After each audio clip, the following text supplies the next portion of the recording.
El futur serà sostenible o no serà? La cursa per assolir una neutralitat climàtica al 2050 a la Unió Europea ja ha començat.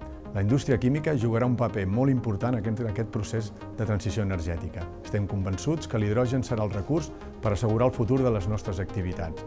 Estem davant d'un moment d'oportunitat únic i decisiu per transformar la indústria i territori en un nou model de societat més verd, més circular i més sostenible.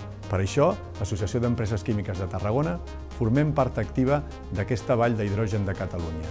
Cap altre territori del sud d'Europa reuneix condicions tan favorables per esdevenir vall d'hidrogen. I estem segurs que amb el talent local, esforç i cooperació entre tots els agents que formem aquesta plataforma, ho assolirem. Vall de l'hidrogen de Catalunya. Compromís i complicitats per construir l'era de l'hidrogen. Per un futur climàticament neutre i pròsper.